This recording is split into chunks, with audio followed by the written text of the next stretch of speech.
नमस्कार दोस्तों, आपका स्वागत है रॉयल पत्रिका में और मैं हूं आपके साथ हरी। और अभी हाल ही में राजस्थान के कोटा में एक मामला सामने आया है और वो मामला ये है कि एक लड़की हिजाब पहन के एग्जाम देने चली गई और वहां पे उसको एग्जाम देने से रोक दिया गया। सारे दस्तावेज उसके सही थे, उसके बाद भी उसको रोक दिया गया। कर्मचारी चयन बोर्ड का ये कहना था कि भाई साहब, आप हिजाब पहन के आए हो इसलिए आपको एग्जाम नहीं दिया जाएगा। लेकिन जो एग्जाम्स के रूल थे उसमें कहीं पे भी नहीं लिखा हुआ था कि आप हिजाब पहन के नहीं आ सकते हो। उसके बाद में वो मामला हाई कोर्ट में जाता है और कोर्ट ने कर्मचारी चयन बोर्ड को सख्त हिदायत के साथ पूछा है कि भैया ऐसा मामला ये आपने क्यों किया है, आपने उसको एग्जाम देने क्यों नहीं दिया गया। इसको लेकर हम आज महारानी कॉलेज में पहुंच चुके हैं और यहाँ पे हमारे साथ में कुछ छात्राएं हैं, उनसे हम बातचीत करेंगे। नमस्कार, क्या नाम है आपका? प्रियांशी। प्रियांशी। Yes. तो प्रियांशी, आपने ये मामला सुना होगा, तो आपको लगता है कि हिजाब पहन के जाना फिर उसको एंट्री नहीं देना, आप इसको किस तरीके से देखते हो? देखो, क्या ये सही है? ये सही नहीं है क्योंकि हिजाब पहनना वो कॉन्स्टिट्यूशनली राइट है उनका, तो वो पहन सकते हैं। और अपन किसी के रिलीजन के उस बेसिस पर अगर अपन को कॉलेज में एंट्री ना दें, सो वो उनके रिलीजन पे सीधा एक तरीके से अटैक कर रहा है। So this should not be allowed in the college. And second thing कि कॉलेज को पहले ही ये चीज क्लैरिटी में बोलना चाहिए। अगर वो हिजाब से अगर उन्हें प्रॉब्लम है तो हो सकता है कि वो एडमिट कार्ड में भी बोल दें ये चीज। एडमिट कार्ड में भी इंफॉर्मेशन होती है, तो ऐसा तो कुछ इसमें रिलीजन पे नहीं लिखा होता है। और स्टूडेंट जो है एग्जाम देने जा रहा है, आप चाहते हो तो उसके बाद चेकिंग कर लो। जब अगर एग्जाम बच्चा दे रहा है तो आप उसके बाद चेकिंग कर लो कि वो कुछ भी ऐसा मतलब कुछ ऐसा सामान लाया है जिससे वो चीटिंग कर सकता है। ऑब्वियसली कोई लाया होगा तो अब वो बिना हिजाब पहने हुए भी लोग ला सकते हैं। इट्स नॉट कि सिर्फ जो हिजाब पहना हुआ है वो ही लाया है चीटिंग का सामान, बिना हिजाब पहने भी आता है, कोई शूज में, कोई कहाँ। So decide of any religion और जो भी वो पहन रहे हैं, अपने को एक प्रॉपर सिस्टमेटिक तरीके से चलना चाहिए और न्यूट्रल रहना चाहिए कि अगर कुछ चीटिंग का है तो वो कॉलेज में आने के बाद चेक कर ले। लेकिन ऐसा नहीं कि उनको एंट्री नहीं जाए, क्योंकि उससे एक साल पूरा बर्बाद हो सकता है। वो अगर बैक भी लग रही है उस पेपर में तो नेक्स्ट ईयर उनको वो पेपर वापस देना होगा, जिससे वो पूरा रोटेशनल साइकिल और उसी में चलता रहेगा। तो अगर मान लो वहाँ पे एग्जाम देने के लिए तो रूल्स बनाए होते हैं, हाँ। जैसे पहले भी एग्जाम दिए होंगे उसमें भी रूल होंगे, तो पहले वाले जो रूल थे वो पता होते हुए भी कि भाई अपने को ये बाली नहीं पहननी है, रिंग नहीं पहननी है, वॉच नहीं पहननी है, इतना अगर उसको पता होता है कि इतना सब कुछ नहीं पहनना है, तो फिर उसको ये भी तो ध्यान रखना चाहिए कि यार हिजाब नहीं पहनना, नॉर्मल कपड़े पहन लेती हूँ एक दिन। अब ऐसा भी कर सकते हैं, लेकिन अपन एज अ सेक्युलरिज्म अगर कंट्री में रह रहे हैं, अपन इंडिया का सेक्युलर कंट्री, अगर अपन वहां रह रहे हैं और अगर अपन सबसे पहले उनके रिलीजन के ऊपर ही बोल रहे हैं, तो I don't think I am a right person to talk on that topic, क्योंकि वो उनका पर्सनल राइट है। अब वो तो उन्हें भी समझना चाहिए था कि वो अगर एग्जाम देने जा रहे हैं तो वहां पे हर रिलीजन के बच्चे होंगे, चाहे वो सिख हो, चाहे वो हिंदू हो, चाहे वो क्रिश्चियन हो। लेकिन आप अगर वहां पे अपनी रिलीजन आइडेंटिटी बताने जा रहे हो तो हो सकता है कि आप हिजाब पहनना जरूरी है, but I don't think mandatory है। वो तो उनका खैर रिलीजन राइट है। I won't say on that topic more. तो फिर अगर आप इस पोजीशन पे होते कि भाई मैं धर्म की तरफ जाऊंगी या फिर मैं जो नियम कायदे कानून शिक्षा है उसकी तरफ जाऊंगी, तो फिर आप किस तरफ जाते? देखो, मैं हिंदू तो मान लो हिंदू का दुपट्टा होता है, हाँ, तो दुपट्टा जैसे अपने मैंडेटरी नहीं है, अपने मैंडेटरी नहीं है और अपने ऐसे लिखा भी नहीं है, वो तो उनकी पर्सनल चॉइस है। लेकिन अगर अपन एग्जाम में जा रहे हैं, एग्जाम के पर्सपेक्टिव से, क्योंकि बहुत बड़ा इंस्टीट्यूट अपन एग्जाम देने जाते हैं, तो अपने को और भी बच्चों का सोच के जाना होता है। वो अब अगर 100 बच्चे में से 99 नहीं पहन के और सिर्फ एक और बनेगा, तो फिर एक इक्विटी जो वाली बात आती है, इक्वालिटी अलग होता है, इक्विटी वाली जो बात आती है ना, वो भी उस पर भी प्रॉब्लम होगी, क्योंकि इक्विटी में होगा जो बराबर है उसको भी मतलब इक्वालिटी मिले। Both are different thing.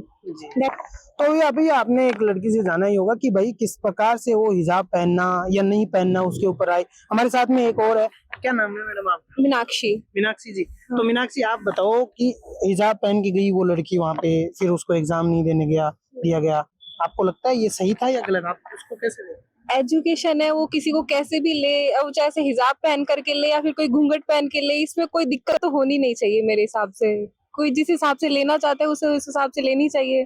इसी लोगों को अगर दिक्कत है तो उनकी माइंडसेट में दिक्कत है और कोई दिक्कत नहीं है। तो अगर मैं बात करूं आपकी, अगर उस जगह आप होते, हिजाब पहन के जाते या फिर घूंघट पहन के जाते, फिर आपको एंट्री नहीं दिया जाता, तो फिर आपका क्या रिएक्शन होता?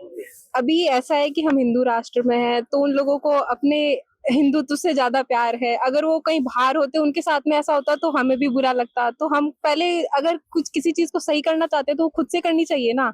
अगर हम हमारे यहाँ पर सारी की सारी चीजों को धर्मों को एक हिसाब से लेकर के चले तो अपने आप सही होगा।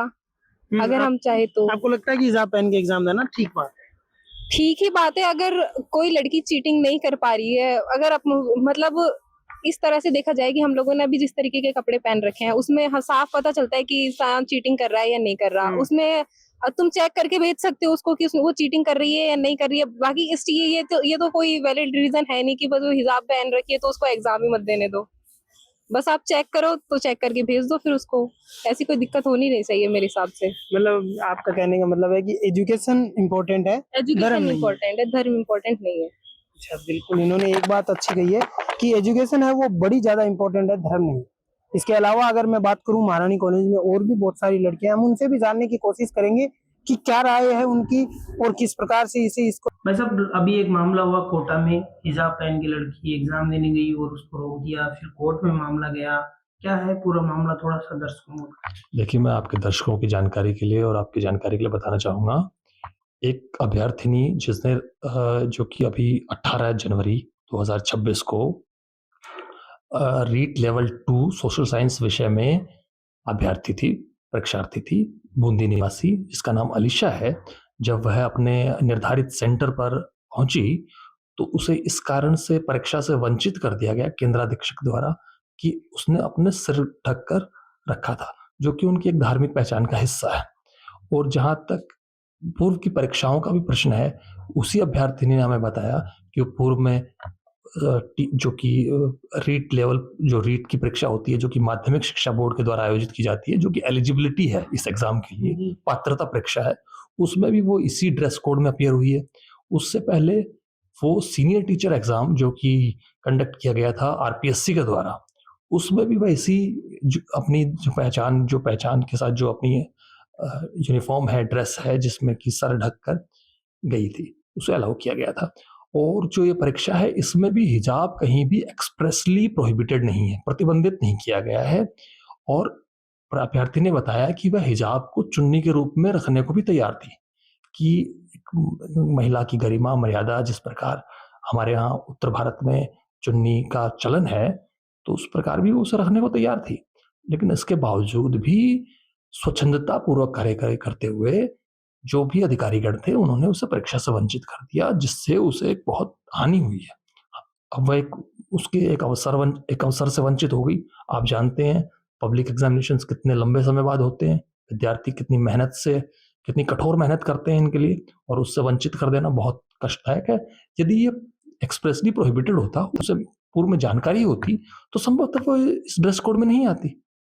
लेकिन चूंकि पूर्व का अनुभव उनका ये था कि इसी ड्रेस कोड में उनको अलाउ किया गया, और इसी ड्रेस कोड में उनका एडमिट कार्ड था, और ये ड्रेस कोड कहीं भी नियमों में, किसी भी इंस्ट्रक्शंस जो थे उसमें कहीं भी प्रोहिबिटेड नहीं था। इसके बावजूद उन्हें रोका गया, जो कि समानता के अधिकार का भी उल्लंघन है, जो कि उनकी धार्मिक स्वतंत्रता का भी उल्लंघन है, और चूंकि स्वच्छंदतापूर्वक कार्रवाई है, इसलिए असंवैधानिक है। कोर्ट में मामला गया, कोर्ट में क्या? माननीय न्यायालय में जब याचिकाकर्ता ने याचिका लगाई, तो माननीय न्यायालय ने इस मामले पर गंभीरता दिखाते हुए संबंधित पक्ष, जो राजस्थान स्टाफ सिलेक्शन बोर्ड है और जो केंद्राधीक्षक हैं, उनसे जवाब मांगा है। तो क्या कर्मचारी चयन बोर्ड के ऊपर इसको लेकर एक्शन हो सकता है? जी, अभी अगली तारीख तक हमें इस विषय पर कमेंट करने से पहले, क्योंकि मैटर सब जुडिश है, हमें अगली तारीख तक ये करना चाहिए।